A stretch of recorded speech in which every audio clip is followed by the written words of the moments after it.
And if you have ever read or seen Rhonda Byrne's The Secret and are unable to apply its philosophy in a simple day-to-day manner, then this video will come to you very handy, especially if you're interested in changing your life in relation to money, in relation to relationships, of health, employment, and business. In The Secret, ask, believe, receive rule helps us understand how the law of attraction works. The process of bringing what you want to your life is called the creative process. The creative process is a 3-step guideline for using your thoughts to create the life you want. Think of the creative process as supersizing your ability to harness the law of attraction's ask, believe, and receive principles. Although the law is always working, following these steps will make sure it's working exactly how you want it to.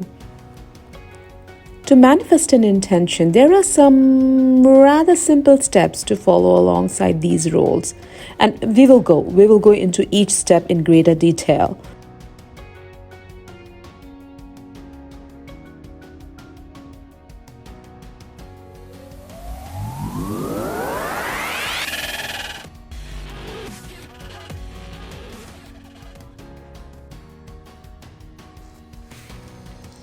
Step 1. Identify what you want. Ask, what is it you really want? Keep in mind that it does not have to be your ultimate life goal. It can be something that you feel you want in your life now. Yes, now, like a new car or a new pair of shoes. Sometimes it's best to start manifesting smaller, tangible things so that you can build your confidence in your practice. Let's take an example. I want to find a job that allows me to travel more.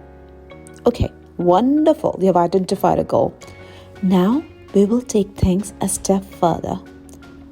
Ask yourself why you want it. Why do you want it? Be very honest with your answer. Why do you want to travel? Now your answer might be, I want to travel because I'm looking for love and I never meet anyone here. Maybe if I'm exposed to more people in different settings, I'll meet someone interesting and can move out of the city I hate. Or I want to travel because I want to get out of the house. My partner drives me crazy and I really don't know if I should stay in this relationship. So there are many reasons behind your intentions that you may not be admitting to yourself. So you must identify why you are asking for a particular outcome. It will make me happy is not the answer, my friend.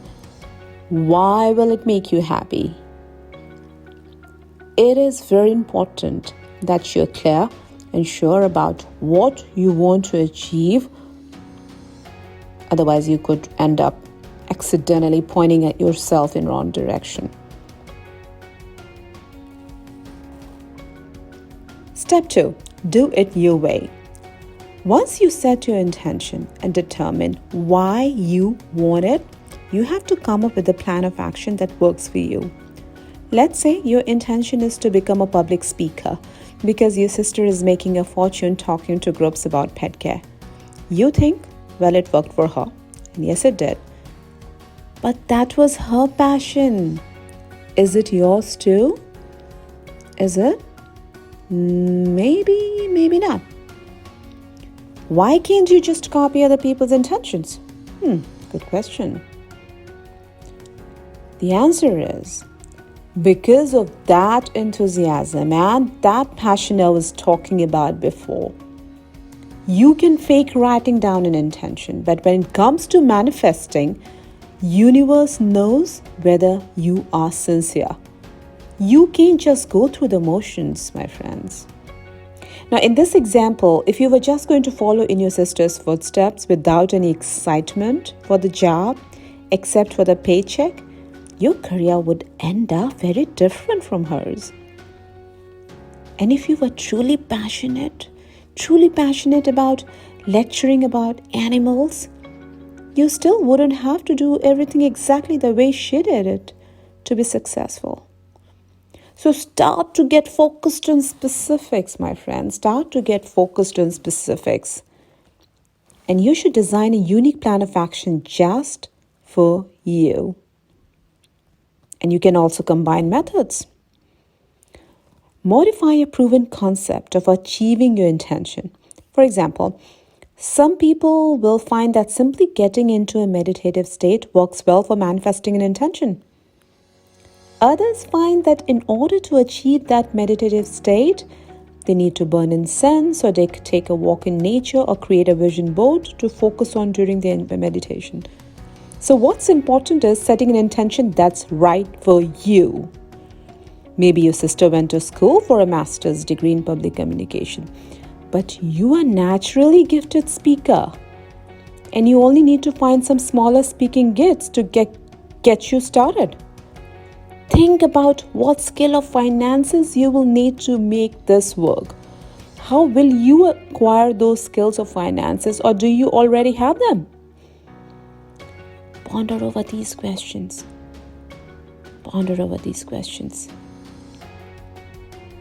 After you've done that, let's begin to think about the moon. Let's begin to think about the moon. You will need a lunar calendar that includes not only the present month, but also the months ahead for the coming year. If you print out 1 month at a time from an online calendar, you're thinking too much. You're thinking too much in the present. And yes, I believe in living in the now, so don't get me wrong. But at the moment, we are planning to use the cycles of the moon. So make a list of things you want to achieve within the next month and year. These are a little different from intentions, simply because you're not putting all of your energy into making a list. So this is more of a wish list of things you may want to focus your energy on. And as we all know, our energy can only go in so many directions at one time. So be realistic, be very realistic. If you want to lose 40 pounds, we all know that can happen from one full moon to the next. If you want to go to college and get a degree, that is not going to happen in 2 or 3 months. You know what is realistic and what's not, right?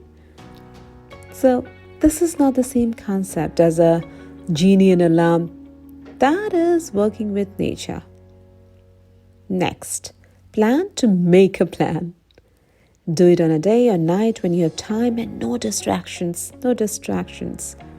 A waxing moon or a full moon is great. Sit at a table, on the sofa, or somewhere that feels relaxing to you. And work alone. Yes, you heard me right. Work alone. Though it might be tempting to involve a friend in the process, it's not usually a good idea to do so. Asking a friend a question like, what should I plan for? What do you think I should do? When you are working on a personal goal is not conducive to a productive outcome. This has to come from you. If you want to show it to someone afterward, you can, but at the outset, write it by yourself. Have faith in yourself. No one knows you better than you do. No one knows you better than you do. Sure, they might know your past or what you say you want or need, but you alone know your heart, right? Sometimes friends can be helpful at pointing out the obvious, like how you always say you're going to get organized and then you forget about it. But if you want to become a chef at a restaurant and your friend reminds you that you have a college degree in teaching and insists you must be crazy for thinking you can change career paths now. And that can be negative influence on your planning, right? So my advice, don't let someone steal your dreams. Don't let anyone steal your dreams. Be ready to get past those types of doubts. Maybe you can teach and cook while you transition from one career to another. That's where your plan comes in. I'll teach for another year while I'm taking culinary classes and then find a part-time job at a restaurant. You'll feel so good. You will feel so good just making the plan at first. It gives you direction and you have started the process. That's an achievement in itself. You have started the process. To some, it may not be much, but it is more than you think. More than you think. So you have lifted the burden of not knowing what's going to happen in the future. You have a plan. You have a plan, my friend. The only time you want to set goals with a friend sitting next to you is if you're planning something the two of you will do together, like taking a trip or going to a yoga class. Even then, the ideal method would be to call your friend in advance and ask which days are good for her to participate in the planning process. Ask for at least 5 days so you can check the skies. Beyond that, you should work alone, using your own insight. Okay? Step 3. Work with the moon. Okay, so you followed my advice about setting your intentions. You have decided what your intention or dream is going to be.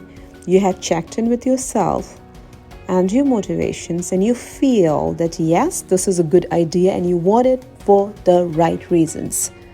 You have determined how you can make this plan happen. Now you know what you're asking for. Right? Now you know what you're asking for. So it's time to shoot for the moon, my friends. Always make sure that you're working within the correct moon phase. So let's say if you're looking to add or expand something in your life, you want to ask for it during a waxing moon. If you want to eliminate something, do it during a waning moon. If you want to work on a long-term goal, plan for a blue moon, which gives you a much wider window of energy. On a new moon, take an action. It's a crescent moon or a waxing moon. And I'll show you the sample timeline as well. So in the following dates are just the examples to give you an idea of how your plan might look. Okay? So February 8, dark moon. No visible light in the sky. The dark lasts about 3 days before the new crescent appears, and the new moon begins at the moment of the sun-moon conjunction, but it remains a dark moon until that crescent is in view. So you're going to decide when to make your plan on the dark moon because it will be a good time for contemplation. And on February 11th, you're going to write down your plan because that's your new moon. So you're going to write down your plan. On February 17th, waxing moon, you will take action on doing at least one thing that will take you another step toward your target. On February 23rd, that's your waxing moon, you'll take another specific action towards your aspiration. And on 27th, that's your full moon. On this day, you will reflect on what you have accomplished so far, and you're going to celebrate.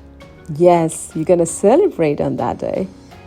And if you haven't achieved anything as of yet, you'll do something different so you can achieve your goal when the moon is waxing again. And write it down. Make sure to write it down. March 4th, going to be your waning moon. So on that day, you're going to release a thing that has been stopping you from your goal. March 12th, dark moon.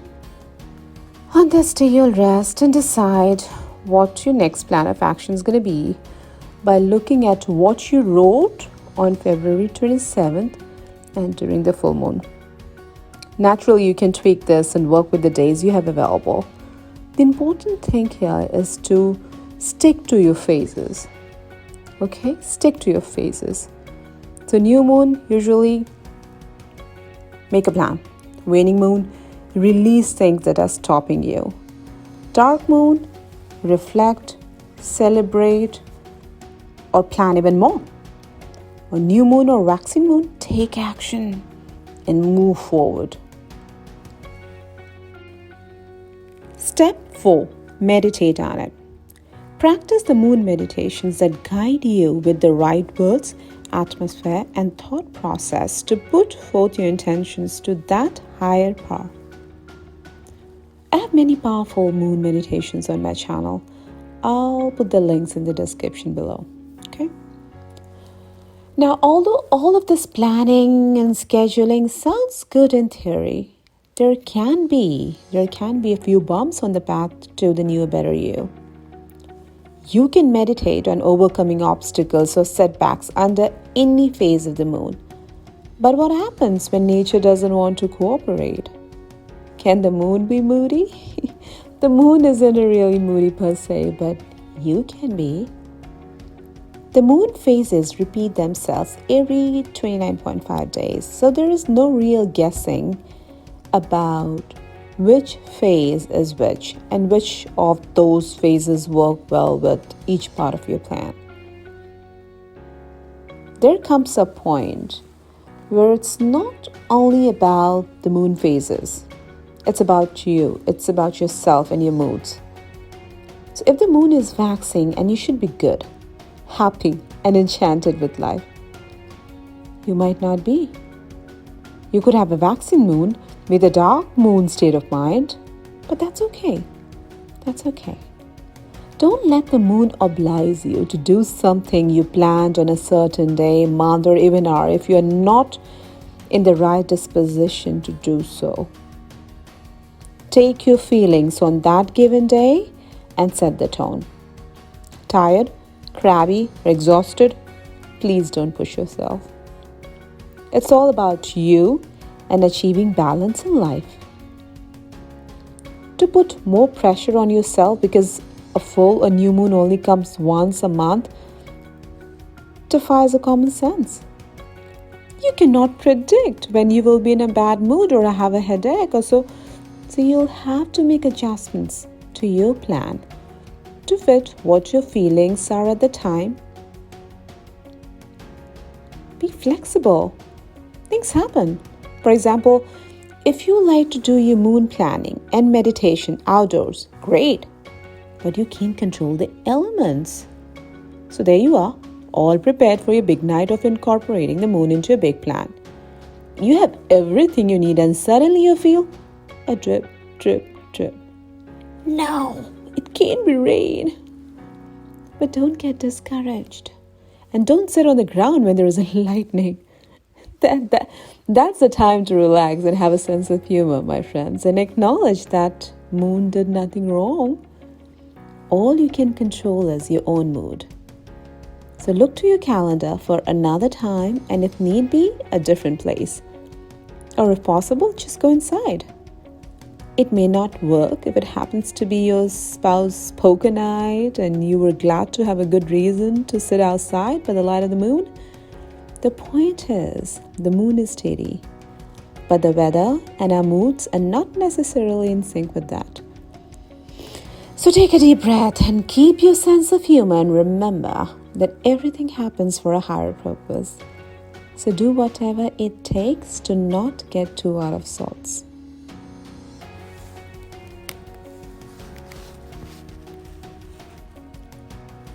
Step 5.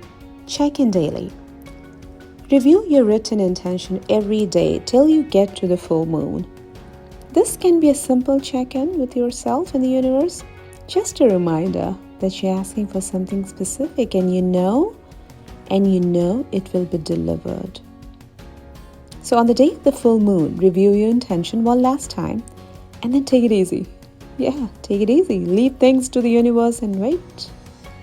Wait. Patience is the key here, my friend. Patience is the key.